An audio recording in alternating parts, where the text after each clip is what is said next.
2 semanas antes do acidente, a vida parecia correr com a normalidade de sempre. As aulas na faculdade, as reuniões de departamento, os jantares com Tadeu aos finais de semana. Nossa rotina tinha o conforto da previsibilidade, aquela sensação de que tudo estava nos trilhos. Foi numa quinta-feira que essa normalidade se quebrou. Embora eu só compreendesse isso muito depois, Tadeu chegou mais cedo do trabalho naquele dia. Isso já era incomum. Normalmente ele voltava tarde da construtora, sempre com histórias sobre projetos atrasados, clientes exigentes e problemas com fornecedores. Mas naquela tarde estava radiante, com uma energia que não via há meses. Vamos até a garagem. Tenho algo para te mostrar, disse ele, pegando minha mão com um entusiasmo quase infantil. Larguei as provas que corrigia na mesa da sala e o segui, curiosa. O carro estava lá, reluzente sob a luz fluorescente da garagem.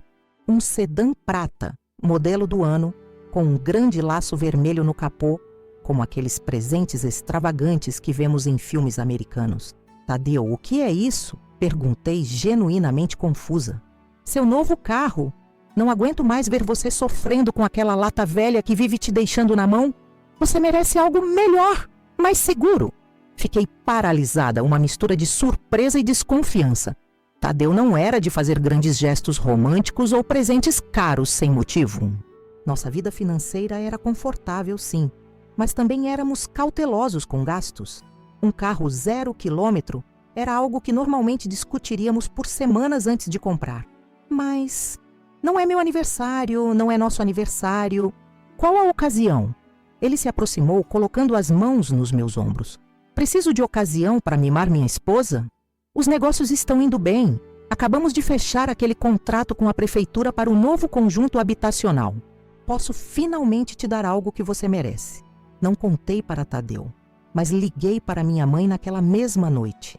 Olívia Duarte sempre teve um sexto sentido para situações estranhas, especialmente quando envolvia seu genro. Um carro do nada? E você não desconfiou? Questionou ela, com aquele tom de quem já sabe a resposta. Mãe, nem todo presente tem segundas intenções, respondi, embora a dúvida já tivesse plantado raízes no meu pensamento. Filha, conheço Tadeu há 15 anos. Ele não dá nem bom dia sem calcular o retorno. Tome cuidado. Ignorei o conselho da minha mãe, como fizera tantas outras vezes.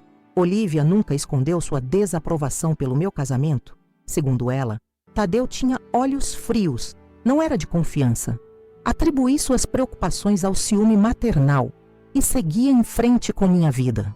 Nos dias seguintes, comecei a usar o carro novo para ir ao trabalho, fazer compras, visitar amigos.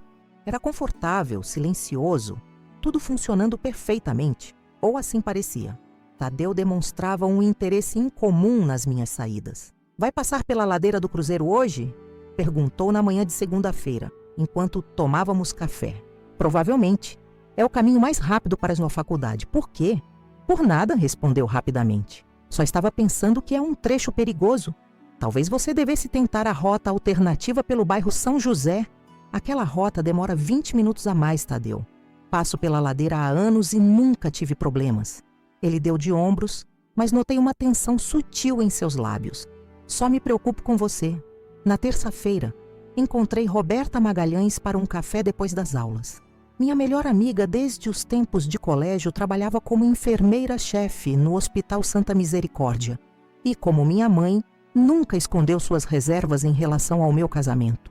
Então ele simplesmente apareceu com um carro novo? Perguntou ela, erguendo uma sobrancelha. Descrevi a cena da garagem, o laço vermelho, a explicação de Tadeu sobre o sucesso nos negócios. E você acreditou? Perguntou diretamente. Por que não acreditaria? A construtora dele está crescendo, acabaram de fechar um contrato grande com a prefeitura. Roberta mexeu o café pensativamente. Camila, semana passada atendi a esposa do Paulo Brandão na emergência. Crise de ansiedade. Sabe o que ela não parava de repetir? Que estavam à beira da falência, que Paulo não dormia há dias preocupado com a construtora. Senti um frio na barriga. Paulo era o sócio de Tadeu, seu amigo desde a faculdade de engenharia. Deve ser exagero dela. Tadeu não mencionou nada sobre problemas financeiros. E mencionaria? Você mesma sempre diz que ele odeia mostrar fraqueza. Voltei para casa naquela tarde com a cabeça fervilhando de dúvidas. No caminho, parei em um sinal vermelho e observei o painel do carro novo. Tudo parecia normal. Testei os freios algumas vezes, sentindo a resposta imediata e firme. Estou ficando paranoica, pensei. Em casa, encontrei Tadeu ao telefone na varanda. Falava baixo, quase sussurrando, e quando me viu, encerrou rapidamente a chamada. Quem era? Perguntei casualmente, colocando as chaves do carro no balcão da cozinha. Paulo. Problemas com a obra do centro. Ah, é? Que tipo de problemas? Ele hesitou por um microsegundo. Nada demais. Questões com a fiscalização municipal, burocracia de sempre. Naquela noite, enquanto Tadeu tomava banho, fiz algo que nunca tinha feito antes. Verifiquei seu celular. Não encontrei nada na conversa com Paulo. Na verdade, não havia mensagens recentes dele. Em compensação, havia várias trocas com um contato salvo apenas como J. As mensagens eram vagas, cheias de códigos que não consegui decifrar na pressa. Devolvi o aparelho exatamente onde estava antes que ele terminasse o banho. Durante o jantar, tentei sondar mais sobre o trabalho. E como está o Paulo? Faz tempo que não vem aqui em casa. Tadeu me olhou por um segundo mais longo que o normal. Está bem, ocupado. Por que a pergunta? Dei de ombros. Curiosidade, vocês eram inseparáveis e agora mal o vejo. As pessoas mudam, os interesses mudam. Respondeu, voltando a atenção para o prato. Nem todas as amizades são para sempre. Na manhã seguinte, quarta-feira, recebi uma ligação da faculdade. Uma reunião de emergência do departamento havia sido marcada para discutir cortes no orçamento. Saí às pressas, sem tomar café. No caminho, parei em um posto para abastecer. Enquanto esperava, vi um homem observando meu carro com atenção. Bonito carro, comentou quando percebeu que eu o observava. 0 quilômetro? Sim, respondi secamente, desconfortável com a abordagem. Sou mecânico, explicou ele, apontando para o macacão azul com o nome Augusto bordado. Trabalho na oficina aqui do lado. Se precisar de qualquer coisa, é só aparecer. Agradeci e saí rapidamente, sem imaginar que aquele homem, Augusto Cerqueira, seria fundamental para minha sobrevivência dias depois. A reunião na faculdade foi tensa e longa. Como professora de Química Analítica, defendi veementemente a manutenção do orçamento para o laboratório de pesquisas. Saí exausta, já era fim de tarde. O céu começava a escurecer quando peguei a estrada para casa. Meu celular tocou. Era Tadeu. Onde você está? Perguntou um tom ansioso na voz. Saindo da faculdade agora. Vou passar no supermercado e depois vou para casa. Qual caminho vai fazer? A pergunta me pareceu estranha. O de sempre, por quê?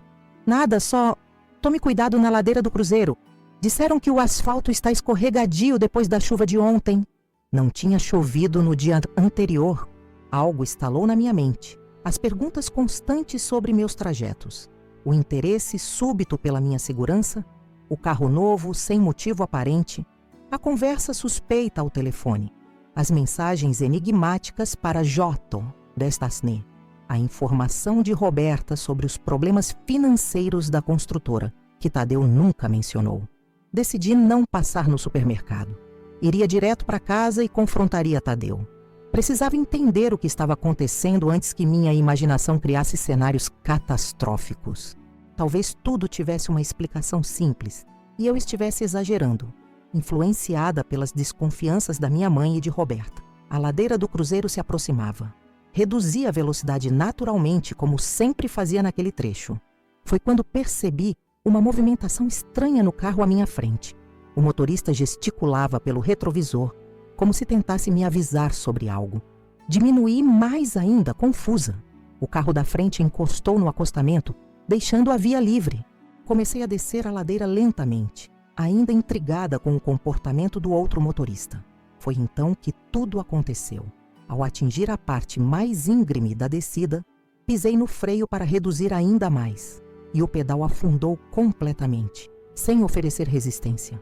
Tentei novamente com mais força. Nada. O carro começou a ganhar velocidade rapidamente na descida. O pânico foi imediato e sufocante. A curva fechada no final da ladeira se aproximava, e abaixo dela, o barranco que levava ao rio. Se não conseguisse parar, o carro iria direto para o abismo. Tentei o freio de mão, também não respondeu. Busquei engatar uma marcha mais baixa para forçar o motor a reduzir, mas a transmissão automática parecia não responder aos meus comandos desesperados. Buzinei freneticamente, alertando os poucos carros que subiam na direção contrária. Um deles desviou por pouco, o motorista me lançando um olhar de pavor quando cruzamos. "Socorro! Os freios não funcionam!" Gritei sozinha dentro do carro, como se alguém pudesse me ouvir. A velocidade continuava aumentando. O volante vibrava nas minhas mãos suadas de terror. A curva se aproximava rapidamente. Em segundos estaria sobre ela, e então foi quando tomei a decisão que salvou minha vida. Em vez de tentar fazer a curva em alta velocidade, o que certamente me levaria ao barranco, virei bruscamente para a direita, em direção a um terreno baldio que ficava antes da curva. O carro saiu da pista com violência, atravessou um pequeno trecho de vegetação e colidiu frontalmente com uma árvore de tronco grosso. O impacto foi brutal. Senti meu corpo ser jogado contra o cinto de segurança, depois empurrado de volta quando o airbag explodiu. A dor foi imediata e avassaladora. Costelas quebradas, perna fraturada, corte profundo na testa. Mas estava viva. Semiconsciente, presa nas ferragens retorcidas do que restou do carro, tive um momento de clareza terrível. Não foi uma falha mecânica. Não em um carro 0 quilômetro. Alguém havia sabotado os freios. E só poderia ter sido a pessoa que me deu o carro. A pessoa que insistentemente perguntava sobre meus trajetos. A pessoa que demonstrou interesse peculiar pela ladeira do cruzeiro. Meu marido queria me matar. As sirenes soaram distantes. Vozes se aproximaram. Mãos tentaram me acalmar enquanto eu murmurava incoerentemente sobre traição e sabotagem. A última coisa que vi antes de perder a consciência foi o rosto preocupado de um homem de macacão azul, o mecânico do posto, Augusto. "Fique calma, senhora. A ambulância já está aqui. Vou descobrir o que aconteceu com seu carro, prometo." Foi a promessa de um estranho que, sem saber, iniciaria a desvendar a teia de mentiras e traições que meu marido havia tecido ao meu redor. Enquanto a escuridão me envolvia e a ambulância corria para o Hospital Santa Misericórdia, eu não imaginava quão profunda era a conspiração contra minha vida, nem quais segredos sombrios estavam prestes a vir à tona. Acordei em um mundo de brancura e dor. O teto do hospital, as paredes, os lençóis, tudo em um branco que feria meus olhos sensíveis. Tubos e fios me conectavam a máquinas que emitiam bips ritmados. Tentei me mover e uma dor lancinante atravessou meu corpo da cabeça aos pés. "Ela acordou, doutor, ela acordou!" Uma voz feminina exclamou em algum lugar à minha direita. Uma enfermeira de cabelos grisalhos se aproximou do leito. Seus olhos mostravam uma mistura de alívio e preocupação. "Fique calma, senhora. Não tente se mexer. Vou chamar o médico." Fragmentos de memória voltaram como estilhaços de vidro. O carro descendo descontrolado pela ladeira, o pedal do freio afundando sem resistência, o impacto violento contra a árvore. E então, a realização que me atingiu antes da inconsciência. Alguém havia sabotado meu carro. Meu próprio marido havia tentado me matar. O médico entrou no quarto. Um homem de meia idade com olheiras profundas e um estetoscópio pendurado no pescoço. "Senhora Nunes, sou o Dr. Castro. A senhora sofreu um acidente grave. Tem 3 costelas fraturadas, perna direita quebrada em 2 lugares, traumatismo craniano leve e diversos cortes e contusões. Mas considerando aí a violência do impacto, diria que teve muita sorte." Sorte. A palavra ecoou amargamente na minha mente. Onde está meu marido?" Perguntei, minha voz saindo como um grasnido áspero. O médico e a enfermeira trocaram um olhar rápido. "O Sr. Brito está na sala de espera. Quer que o chamemos?" "Não!" exclamei com mais força do que meu corpo ferido permitia, provocando uma onda de dor que me fez gemer. "Por favor, não o deixem entrar aqui." Novamente aquela troca de olhares entre os 2 profissionais. "Senhora, entendo que está confusa pelo trauma, mas..." "Não estou confusa." Interrompi, cada palavra um esforço. Ele sabotou meu carro. Ele queria que eu morresse naquele barranco." O doutor Castro suspirou claramente interpretando minhas palavras como delírio pós-traumático. Vou aumentar um pouco sua medicação para dor. Descanse agora. Conversaremos quando estiver mais calma. Quis protestar, mas o cansaço e a dor me venceram. Mergulhei novamente na inconsciência, perseguida por pesadelos onde Tadeu sorria enquanto eu dirigia para um abismo sem fim. As horas se transformaram em dias. Meu estado era grave, mas estável. Através da janela do quarto de hospital, via o sol nascer e se pôr sobre os telhados de Ribeirão das Flores. Cada vez que acordava, esperava ver o rosto de Tadeu, pronta para confrontá-lo, mas os médicos respeitaram meu pedido e o mantiveram afastado. No terceiro dia, recebi uma visita inesperada. Uma mulher alta, de terninho azul marinho e cabelo preso em um coque severo, entrou no quarto acompanhada da enfermeira. Senhora Nunes, esta é a delegada Fernanda Campos. Ela gostaria de fazer algumas perguntas sobre seu acidente, se estiver em condições. A delegada se aproximou com passos firmes, seus olhos avaliando cada centímetro do meu estado debilitado. Professora Camila, lamento seu acidente. Estou investigando as circunstâncias em que ocorreu e gostaria de ouvir sua versão. Algo na postura dela me disse que não estava ali apenas por protocolo. Contei tudo.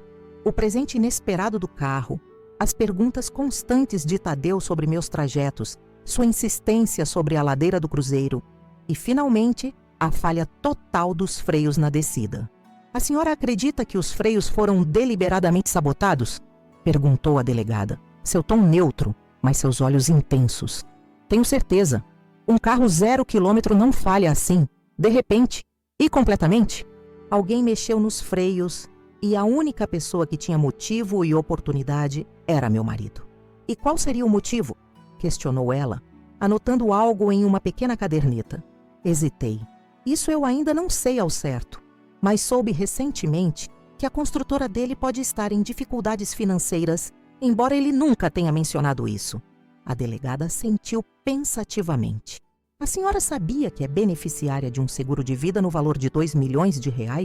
A pólice contratada pelo seu marido há apenas 3 semanas? O choque deve ter sido visível no meu rosto. O quê? Não sabia de nenhum seguro. Pois bem, e o mais interessante é que seu marido já iniciou o processo para receber o valor. Ligou para a seguradora no mesmo dia do acidente, antes mesmo de saber se a senhora sobreviveria. Um calafrio percorreu minha espinha. A confirmação de que meus piores medos estavam corretos era como um segundo acidente, devastando qualquer esperança de que pudesse estar enganada. Há mais uma pessoa que gostaria de falar com a senhora, se permitir, disse a delegada, caminhando até a porta. Ele tem informações importantes sobre o seu carro. Ela abriu a porta e um homem de macacão azul entrou timidamente. Reconheci-o imediatamente. O mecânico do posto de gasolina. O último rosto que vi antes de perder a consciência no acidente. Senhora Nunes, este é Augusto Cerqueira. Foi ele quem a socorreu primeiro e chamou a ambulância. Augusto se aproximou, esfregando as mãos, nervosamente. Fico feliz em vê-la acordada, senhora. Fiquei muito preocupado. Foi você quem me tirou do carro? Perguntei, sentindo uma onda de gratidão. Sim, junto com outro motorista que parou. Mas o que quero dizer é sobre o seu carro. Ele olhou para a delegada, que assentiu encorajadoramente. Sou mecânico há 25 anos. Quando vi o estado do carro depois do acidente, algo me pareceu estranho. Pedi permissão à polícia para examinar o sistema de freios e encontrei sinais claros de manipulação. Meu coração acelerou, fazendo os monitores ao lado da cama biparem mais rapidamente. As linhas de freio foram parcialmente cortadas, continuou Augusto. De um jeito muito inteligente, devo dizer. Não o suficiente para falhar imediatamente, mas para ceder sob pressão após alguns dias de uso. Quem fez isso sabia exatamente o que estava fazendo. A delegada interviu. O senhor Cerqueira documentou tudo e já temos o laudo técnico. Isso, somado ao seguro de vida recém-contratado, nos dá elementos suficientes para abrir uma investigação formal. Fechei os olhos por um momento, absorvendo o impacto daquelas revelações. 15 anos de casamento, uma vida inteira construída com um homem que foi capaz de planejar friamente minha morte. Como não percebi? Como não vi os sinais? Tadeu sabe dessa investigação? Perguntei finalmente. Ainda não. Queríamos ouvir a senhora primeiro. Agora vamos chamá-lo para prestar depoimento. Naquele momento, a porta do quarto se abriu novamente e Roberta entrou apressada. Seu uniforme de enfermeira amassado, como se tivesse vindo correndo. Seu rosto estava pálido, os olhos arregalados de choque. Camila, Você precisa ver isso. Ela segurava o celular com mãos trêmulas. Roberta, esta é a delegada Campos? Apresentei rapidamente. O que aconteceu? Minha amiga olhou hesitante para a delegada antes de se aproximar da cama. Tadeu estava na sala de espera. Adormeceu na poltrona. O celular dele caiu no chão e... Eu sei que não devia, mas peguei para devolver e a tela acendeu com uma mensagem. Ela mostrou o telefone. Era uma conversa com Jota. A última mensagem dizia: preciso saber logo, deu certo? Ela morreu? A sala ficou em silêncio absoluto. Até os monitores pareciam ter diminuído seus bips. Jota é Júlia Monteiro, explicou Roberta, sua voz baixa e trêmula. A secretária dele na construtora. Vi outras mensagens. Eles estão tendo um caso há pelo menos 1 ano e estavam planejando fugir juntos depois que recebessem o dinheiro do seguro. A delegada Campos pegou o celular imediatamente. Isto é evidência crucial. Senhora Magalhães, precisarei que faça uma declaração formal sobre como obteve acesso a este aparelho. Roberta assentiu, ainda atordoada. Farei o que for necessário. Não posso acreditar que eles planejaram a mais, continuou a delegada, deslizando o dedo pela tela do celular. Mensagens sobre a construtora estar falindo, desvio de dinheiro, o sócio Paulo Brandão também envolvido. Isto é muito maior do que imaginávamos. Enquanto elas discutiam os próximos passos da investigação, fiquei em silêncio, tentando processar a magnitude da traição. Não era apenas um marido querendo se livrar da esposa. Era uma conspiração elaborada envolvendo amantes, negócios fraudulentos e talvez outros crimes que ainda desconhecíamos. Foi nesse momento que a porta se abriu violentamente. Tadeu estava parado ali, o rosto contorcido em uma máscara de fúria, quando viu seu celular nas mãos da delegada. O que está acontecendo aqui? Quem são vocês? O que fazem com meu telefone? A delegada se virou calmamente. Senhor Tadeu Brito, sou a delegada Fernanda Campos. O senhor está detido para investigação por tentativa de homicídio contra sua esposa, Camila Nunes. O rosto dele passou da fúria ao pânico em segundos. Isso é absurdo! Que história é essa? Camila, o amor, diga a eles! Nossos olhares se encontraram através do quarto. Nos olhos dele, vi algo que nunca tinha notado antes. Uma frieza calculista escondida por trás da máscara de preocupação que tentava manter. Como pude viver tantos anos ao lado desse homem sem perceber sua verdadeira natureza? Acabou, Tadeu, disse simplesmente. Sabemos de tudo. Os freios sabotados, o seguro de vida, sua amante, a construtora falindo. Acabou. O desmoronamento foi visível. Seus ombros caíram, o rosto empalideceu. Por um instante, pareceu que ia desabar, mas então se recompôs, endireitando a postura. Vocês não podem provar nada. É a palavra dela contra a minha. E ela está claramente delirando por causa dos medicamentos. A delegada sorriu, um sorriso frio que não chegava aos olhos. Temos o laudo técnico comprovando a sabotagem. Testemunhas que o viram próximo ao carro antes do acidente, o seguro de vida suspeito e agora todas essas mensagens incriminadoras. Acredite, Sr. Brito, temos muito mais que a palavra dela. 2 policiais uniformizados apareceram atrás de Tadeu. A delegada fez um gesto breve e eles avançaram, segurando-o pelos braços. Tadeu Brito, o senhor está preso por tentativa de homicídio qualificado. Tem o direito de permanecer em silêncio. Tudo o que disser poderá e será usado contra o senhor no tribunal. Enquanto o algemavam, Tadeu manteve os olhos fixos em mim, não mais fingindo, não mais escondendo o ódio e o desprezo que agora transbordavam livremente. Você devia ter morrido naquela ladeira, sibilou entre dentes. Teria sido mais fácil para todos. E então foi levado embora, suas últimas palavras pairando no ar como veneno.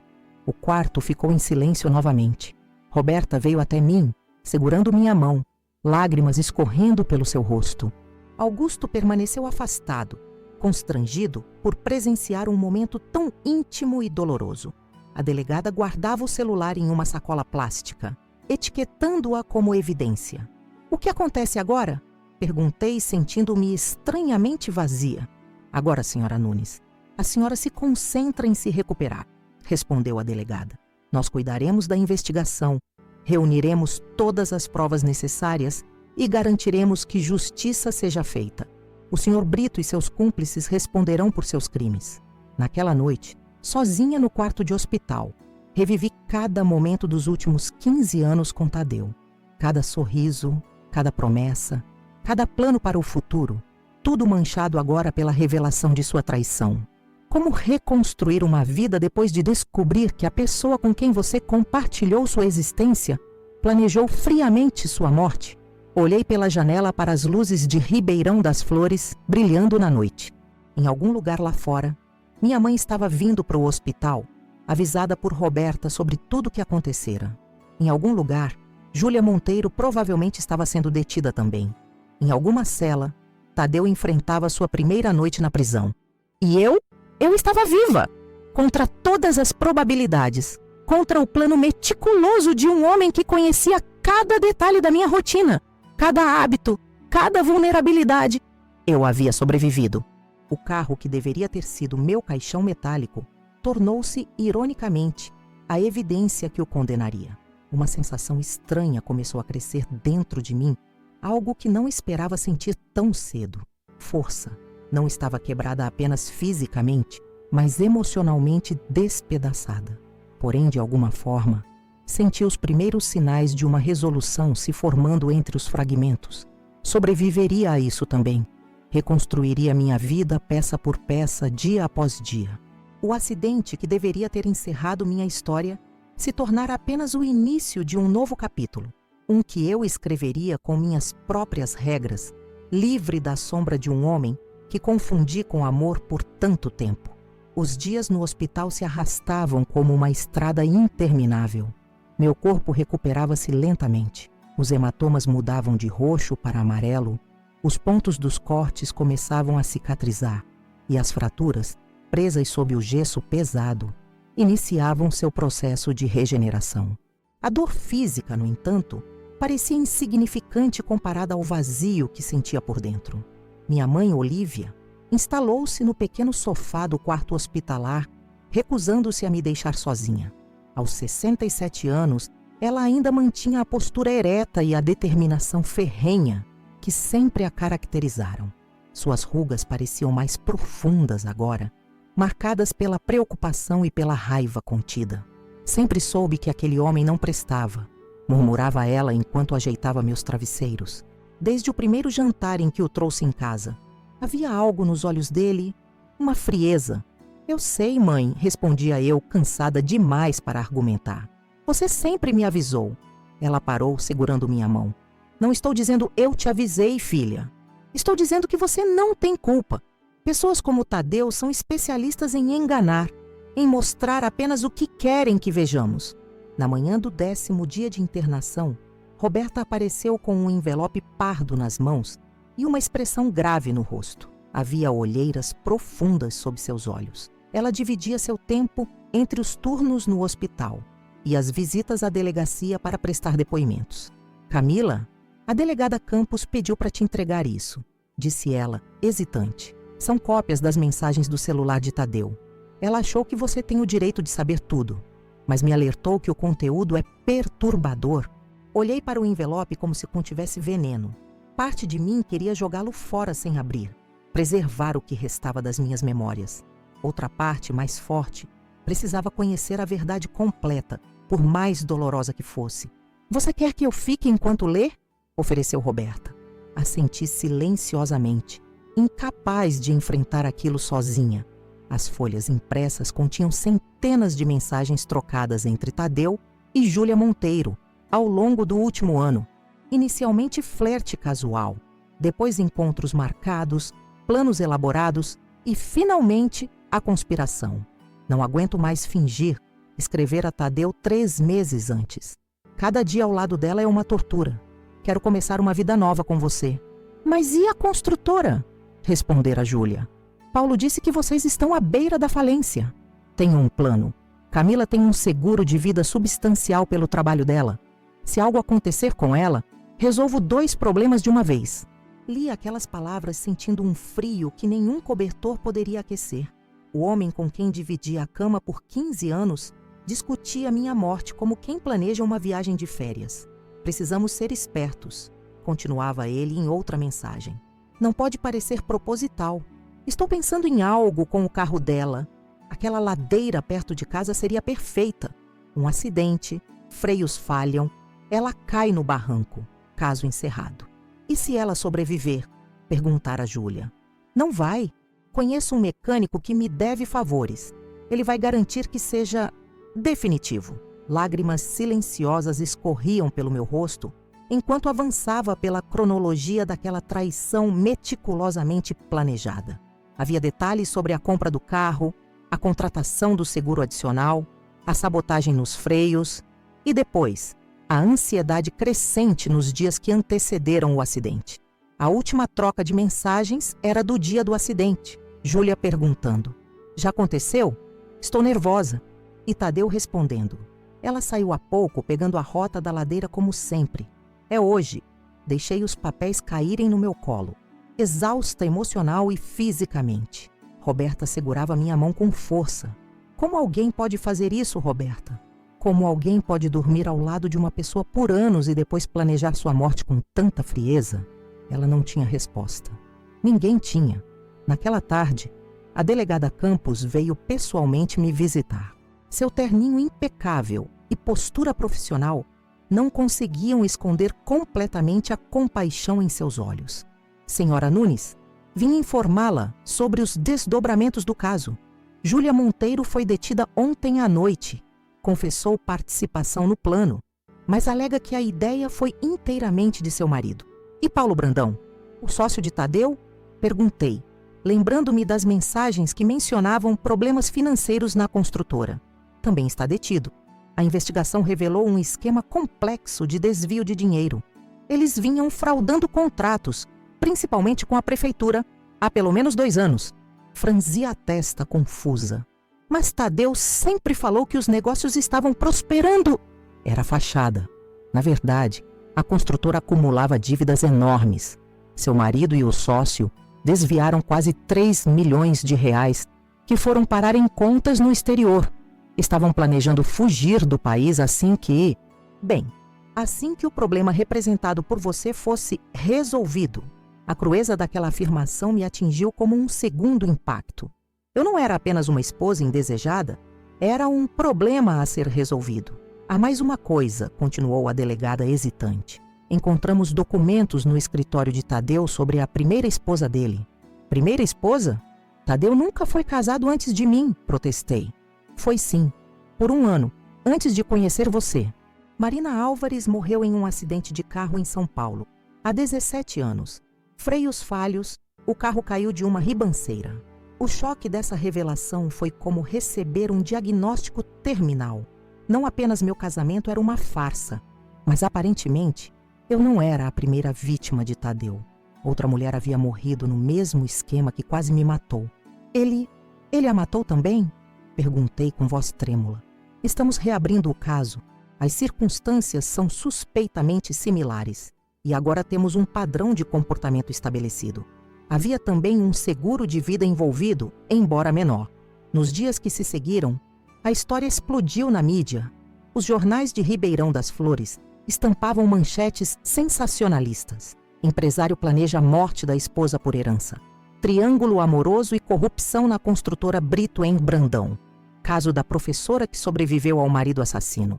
Minha privacidade foi invadida por todos os lados. Repórteres tentavam entrar no hospital. Antigos colegas de trabalho davam entrevistas falando sobre nosso casamento, aparentemente perfeito. Vizinhos juravam que sempre desconfiaram que havia algo errado. A cidade pequena transformou minha tragédia em seu mais recente entretenimento. Foi nesse contexto que recebi uma visita inesperada. Augusto Cerqueira, o mecânico que havia me socorrido e descoberto a sabotagem nos freios, apareceu timidamente à porta do meu quarto, segurando um pequeno vaso de margaridas. Desculpe incomodar, Sra. Nunes. Só queria saber como está se recuperando. Havia algo genuinamente gentil naquele homem de mãos calejadas e olhar direto. Convidei-o a entrar e me surpreendi com o conforto que senti em sua presença despretensiosa. As pessoas não param de falar sobre o caso, comentou ele embaraçado. Deve ser difícil para a senhora. É como se minha vida tivesse se tornado uma novela que todos assistem, desabafei. E o pior é que não consigo entender como não percebi nada. Como fui tão cega por tantos anos? Augusto considerou a pergunta por um momento antes de responder. Sabe, senhora, em meu trabalho, vejo carros quebrados todos os dias. Muitas vezes o dono dirigiu por semanas sem notar pequenos sinais de que algo estava errado. Um barulhinho aqui, uma vibração ali. Não é que sejam descuidados. É que confiamos nas coisas que fazem parte da nossa rotina. Não esperamos que falhem. Aquela analogia simples continha mais sabedoria e consolo do que todas as palavras rebuscadas que havia ouvido até então. Pela primeira vez desde o acidente, senti que alguém realmente compreendia minha situação sem julgar. 3 semanas após o acidente, finalmente recebi alta hospitalar. Voltar para a casa que dividi com Tadeu estava fora de questão. Cada cômodo guardava memórias agora envenenadas pela traição. Mudei-me temporariamente para o apartamento de minha mãe, um lugar acolhedor no centro da cidade. O processo judicial avançava. A promotoria acumulava evidências contra Tadeu, Júlia e Paulo. O caso da primeira esposa de Tadeu foi reaberto, fortalecendo ainda mais a acusação. Os advogados de defesa tentavam acordo, buscando redução de pena em troca de confissões completas. Numa tarde chuvosa, sentada à janela do apartamento de minha mãe, observando as gotas deslizarem pelo vidro, recebi uma ligação da delegada Campos. Senhora Nunes, achei que gostaria de saber. Júlia Monteiro aceitou colaborar plenamente com a investigação em troca de redução de pena. Ela entregou tudo: datas, valores, detalhes do plano. E mais importante, forneceu evidências que comprovam que Tadeu também foi responsável pela morte de Marina Álvares, sua primeira esposa. Fechei os olhos, absorvendo a enormidade daquela revelação. O homem com quem me casei não era apenas um traidor e um golpista. Era um assassino reincidente, um predador que eliminava mulheres quando deixavam de ser úteis. Há algo mais, continuou a delegada. Encontramos um documento no cofre pessoal de Tadeu. Um teste de gravidez positivo em nome de Júlia Monteiro, datado de 2 meses atrás. A peça final do quebra-cabeça se encaixou. Não era apenas o dinheiro da construtora ou o meu seguro de vida. Tadeu estava construindo uma nova família com Júlia, e eu era o obstáculo a ser removido. Naquela noite, sentei-me com minha mãe e Roberta à mesa da cozinha. Havia uma garrafa de vinho aberta e 3 taças pela metade. Pela primeira vez desde o acidente, permiti-me chorar verdadeiramente. Não lágrimas silenciosas de choque ou dor, mas soluços profundos que vinham de um lugar primitivo dentro de mim. Como recomeço depois disso? Perguntei entre lágrimas. Como confio em alguém novamente? Minha mãe, com a sabedoria dos seus anos, segurou minha mão. Dia após dia, filha. Não há atalho para a cura? Roberta, sempre prática, acrescentou. E você não está sozinha nessa jornada. Tem a nós, tem seu trabalho, seus alunos. A vida é maior que Tadeu. E o que ele fez? Nas semanas que se seguiram, comecei lentamente a reconstruir minha vida. Vendi a casa que compartilhava com Tadeu, usando o dinheiro para comprar um pequeno apartamento perto da faculdade. Voltei gradualmente ao trabalho, encontrando consolo nas fórmulas químicas e nas reações previsíveis de laboratório. Um mundo onde ações têm consequências lógicas e nada acontece sem razão. A imprensa eventualmente perdeu o interesse no caso, atraída por novos escândalos. A cidade de Ribeirão das Flores seguiu em frente, embora eu ainda sentisse olhares curiosos e sussurros quando passava. Numa tarde, 6 meses após o acidente, encontrei Augusto novamente. Ele estava trabalhando em um carro na oficina quando parei para agradecer mais uma vez por ter me socorrido. A senhora parece melhor, comentou ele com aquela honestidade direta que o caracterizava. Estou melhorando, concordei. Dia após dia. Ele sorriu, limpando as mãos em um pano. Sabe, nos carros acidentados como o seu, às vezes não vale a pena consertar. Muito dano estrutural, muita peça comprometida. É melhor recomeçar com um modelo novo. E é isso que estou fazendo, respondi, reconhecendo a metáfora. Recomeçando com um modelo novo. Foi naquele momento que percebi. A traição de Tadeu havia destroçado minha vida anterior, mas das ruínas surgiu uma versão mais forte e mais sábia de mim mesma. Uma versão que não confiava cegamente, que questionava, que prestava atenção aos sinais. Uma versão que, paradoxalmente, só existia porque ele havia tentado me destruir. A ironia suprema era que, ao planejar minha morte, Tadeu acabou libertando-me. O carro com freios sabotados, que deveria ter sido meu caixão, tornou-se, na verdade, o veículo da minha transformação. 2 meses depois, recebi um telefonema da delegada Campos. Tadeu havia sido condenado a 30 anos de prisão por tentativa de homicídio qualificado, homicídio consumado de sua primeira esposa, estelionato, formação de quadrilha e lavagem de dinheiro. Júlia recebera uma pena menor por sua colaboração. E Paulo fora condenado pelos crimes financeiros. É o fechamento de um ciclo, disse a delegada. Espero que traga alguma paz para a senhora. Paz. Uma palavra simples, mas tão elusiva. Não sentia exatamente paz, mas uma espécie de resolução. A justiça não apagava o que havia sofrido, mas confirmava que não estava errada, que não havia imaginado a monstruosidade por trás da fachada de meu casamento. Na noite em que soube da condenação, fui até a ladeira do cruzeiro. Parei meu carro novo, comprado com cautela e verificado por Augusto, no topo, e desci caminhando lentamente. O local onde quase perdi a vida agora parecia apenas uma rua comum, íngreme e sinuosa. No ponto onde havia saído da pista, uma pequena placa agora marcava o local. Curva perigosa, reduz a velocidade. Sorri com a ironia. Sim, curvas perigosas exigem que reduzamos, que prestemos atenção, que nos preparemos. A vida me ensinara isso da maneira mais dura possível.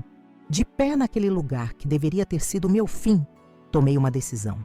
Não seria definida pela traição que sofri, pelo casamento fraudulento, pelo marido assassino. Aquela era apenas uma parte da minha história, não sua totalidade. Olhando para a cidade que se estendia abaixo, com suas luzes começando a brilhar no crepúsculo, senti-me estranhamente leve. O peso da traição ainda existia, mas agora eu sabia que podia carregá-lo sem ser esmagada. Podia contar minha história não como vítima, mas como sobrevivente, e talvez, em algum lugar do futuro, estivesse esperando por mim a capacidade de confiar novamente, não com a ingenuidade do passado, mas com a sabedoria duramente conquistada do presente. 1 ano se passou desde o dia em que meu ex-marido foi condenado. As estações mudaram, as árvores perderam e recuperaram suas folhas, e eu, lentamente, recuperei minha vontade de viver. Ribeirão das Flores já não sussurrava tanto quando eu passava. Novos escândalos haviam tomado o lugar do meu na memória coletiva da cidade. Tornei-me, gradualmente, apenas a professora de química da faculdade. Novamente, não mais a mulher que sobreviveu ao marido assassino. Naquela manhã de outono, o Tribunal Estadual estava excepcionalmente cheio. O caso da primeira esposa de Tadeu, Marina Álvares, havia sido concluído e a sentença seria anunciada. Apesar de já estar condenado por tentar me matar, esse julgamento tinha um significado especial. Representava justiça para uma mulher que não teve a chance de sobreviver como eu tive. Sentei-me na terceira fileira, entre minha mãe e Roberta. Do outro lado do corredor, uma mulher de meia idade me observava intensamente. Reconhecia das fotos que a delegada Campos me mostrara. Elisa Álvares, a mãe de Marina. Nossos olhares se cruzaram, unidos por um vínculo invisível e terrível. Ambas havíamos amado e perdido por causa do mesmo homem. A diferença era que minha história tinha continuação, a de sua filha, não. Todos de pé, anunciou o oficial de justiça quando seu juiz entrou na sala. O veredicto foi proclamado com a solenidade fria da justiça. Culpado de homicídio premeditado, com as agravantes de motivo torpe e uso de meio cruel. Mais 20 anos acrescentados à já extensa pena de Tadeu. Não havia expressão em seu rosto quando foi conduzido para fora. Apenas aquela mesma frieza calculista que eu, cega de amor, confundi com serenidade durante nosso casamento. Ao sair do tribunal, Elisa Álvares me abordou. Suas mãos enrugadas tremiam levemente quando segurou as minhas. "Você conseguiu o que minha filha não pôde", disse ela, sua voz embargada. "Sobreviveu para testemunhar. Para isso, sou eternamente grata." Abraçamo-nos ali, duas estranhas unidas pela dor, pela perda e, finalmente, por um vislumbre de justiça. No caminho para casa, Roberta dirigia em silêncio, respeitando meu momento de reflexão. O céu de Ribeirão das Flores estava tingido com os tons alaranjados do entardecer, as nuvens dispersas refletindo o sol poente. "Vamos comemorar", declarou minha mãe subitamente, quebrando o silêncio. Não a condenação em si, mas o encerramento, o fim deste capítulo. Concordei, surpreendendo a mim mesma. Havia algo a ser celebrado. Não com alegria, talvez, mas com uma sensação de conclusão. Jantamos no restaurante Colina, um lugar simples com a melhor comida caseira da cidade. O garçom trouxe uma garrafa de vinho que não havíamos pedido. "Cortesia da casa", explicou ele. "O proprietário disse que é para celebrar a justiça." Foi então que percebi como minha história havia afetado a comunidade. Não era apenas meu drama pessoal. Tornara-se um símbolo de esperança para outras mulheres. Uma prova de que mesmo os predadores mais astutos podiam ser expostos e punidos. Durante o jantar, meu celular vibrou com uma mensagem da delegada Campos. "Júlia Monteiro aceitou testemunhar contra o esquema de corrupção na prefeitura. O círculo se fecha. Parabéns por sua força, Camila." Outra peça do quebra-cabeça se encaixava. A corrupção que financiara meu ex-marido, que indiretamente contribuíra para meu quase assassinato, também estava sendo desmantelada. A justiça se espalhava como ondas em um lago, atingindo margens que eu nem imaginava. Na manhã seguinte, acordei com uma clareza que não sentia há muito tempo. Vesti-me com cuidado, escolhendo cores vivas em vez do preto que havia dominado meu guarda-roupa durante o último ano. Prendi meu cabelo, agora com alguns fios grisalhos que me recusava a atingir. Eram marcas de batalha, testemunhos silenciosos do que havia enfrentado. A faculdade estava movimentada quando cheguei. Alunos corriam para as aulas, professores trocavam notas sobre pesquisas. A vida acadêmica pulsava com sua própria energia. Minha sala de aula esperava, e com ela, 28 estudantes de química orgânica ansiosos pela aula sobre reações em cadeia. Reações em cadeia? Como era apropriado. Uma decisão levando a outra. Uma mentira gerando mais mentiras. Um ato de maldade desencadeando consequências imprevisíveis. Química e vida inexoravelmente entrelaçadas. "Professora Nunes", chamou uma voz quando eu cruzava o pátio central. Era o reitor Mendes, um homem tradicionalmente formal que raramente abordava professores em público. "Bom dia, reitor", cumprimentei intrigada. "Gostaria de conversar sobre a vaga de coordenação do departamento", disse ele sem rodeios. "O professor Almeida está se aposentando, e seu nome foi o mais votado entre os colegas para substituí-lo. A surpresa deve ter sido evidente em meu rosto. Coordenação do departamento era uma posição de prestígio e responsabilidade. E também uma declaração clara de confiança em minha estabilidade emocional após tudo que passei. Eu não esperava", confessei. "Depois de tudo que aconteceu, pensei que muitos me considerassem frágil." O reitor sorriu levemente. "Ao contrário, professora, alguém que enfrenta o que a senhora enfrentou e retorna ao trabalho com sua dedicação não é vista como frágil, mas como extraordinariamente forte. Pense na proposta. Podemos conversar mais detalhadamente na próxima semana." Entrei na sala de aula carregando essa nova perspectiva. Não era apenas uma sobrevivente, era alguém admirada por sua resiliência. A percepção era simultaneamente humilhante e fortalecedora. A aula fluiu naturalmente. Expliquei as intricadas conexões das reações orgânicas. Desenhei estruturas moleculares no quadro. Respondi perguntas. A química sempre fora meu refúgio. O mundo onde tudo seguia regras previsíveis. Onde cada ação tinha uma reação correspondente e compreensível. Como eu havia sido ingênua ao pensar que a vida funcionava com a mesma lógica. Ao final da tarde, no caminho para casa, parei na oficina de Augusto. Tornara-se um hábito mensal. Levar meu carro para verificação não porque precisasse, mas pela segurança psicológica que me proporcionava. Como está o veículo? Perguntou ele, emergindo debaixo de um jipe com manchas de graxa no rosto. Funcionando perfeitamente como sempre, respondi com um pequeno sorriso. Augusto limpou as mãos em um pano já sujo e olhou diretamente para mim. E a motorista, como está? A pergunta simples carregava camadas de significado. Nos meses após o acidente, Augusto tornara-se uma presença constante em minha vida. Primeiro como o especialista que testemunhou no julgamento. Depois, como o mecânico que pacientemente verificava meu novo carro e, gradualmente, como um amigo que entendia meus medos sem precisar que fossem explicados. A motorista está avançando, respondi honestamente. Hoje me ofereceram a coordenação do departamento. Olá a todos que acompanharam até aqui. Sou Camila Nunes e esta foi minha história.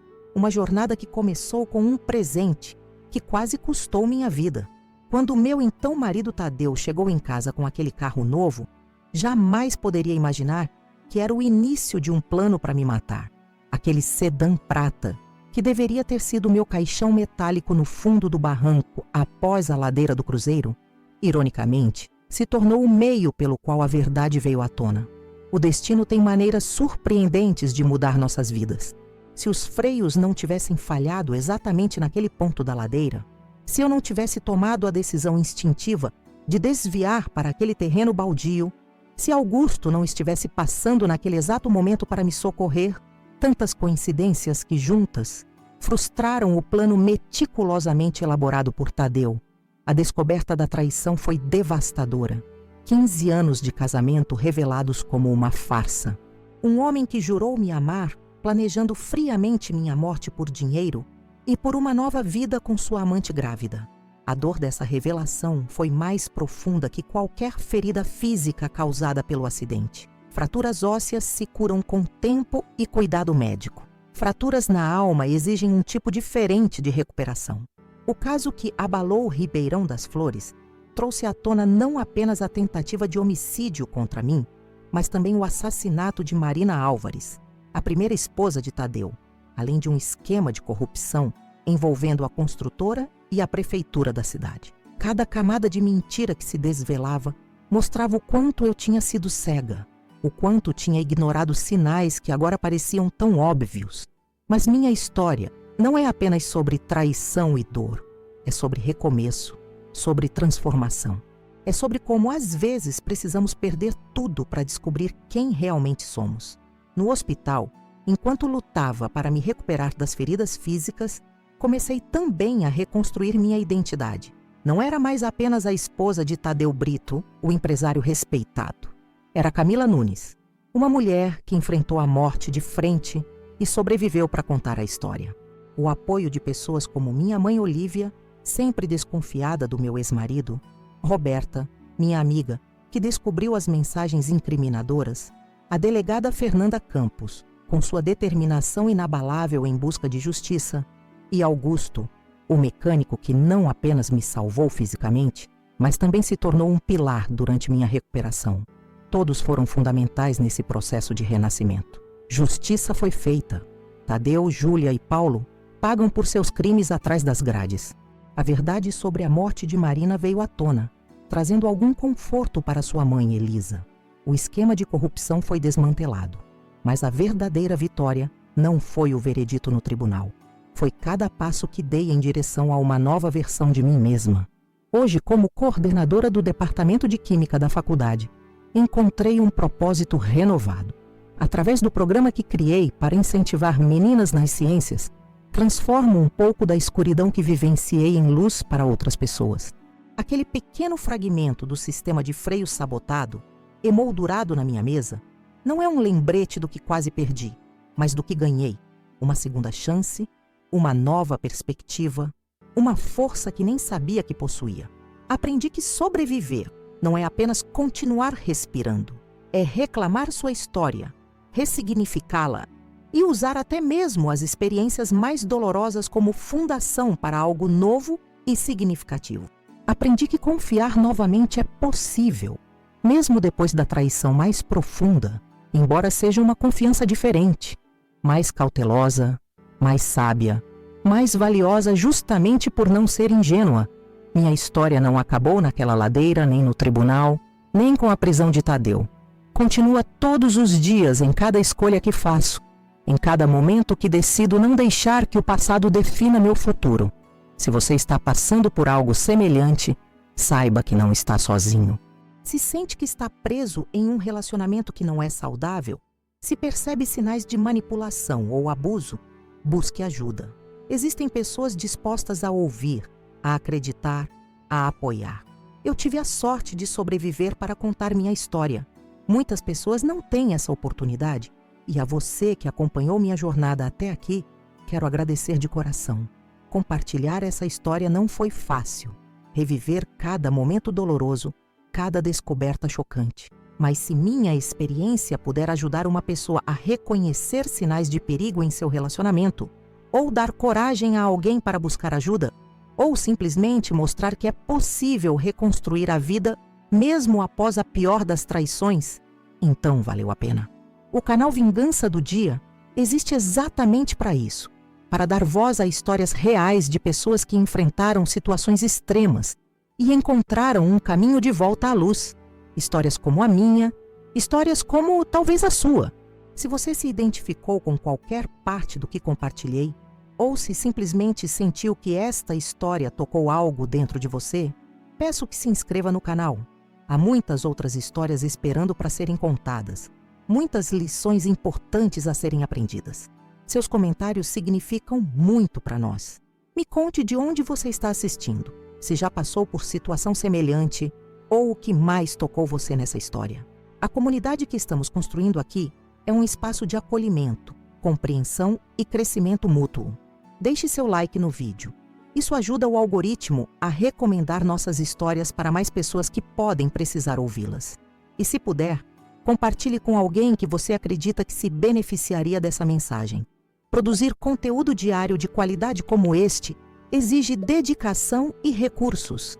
Se nossas histórias têm feito diferença na sua vida, considere contribuir com o Valeu Demais, nossa forma de receber doações para cobrir os custos de produção. Cada contribuição, por menor que seja, nos ajuda a continuar trazendo histórias impactantes como a minha todos os dias.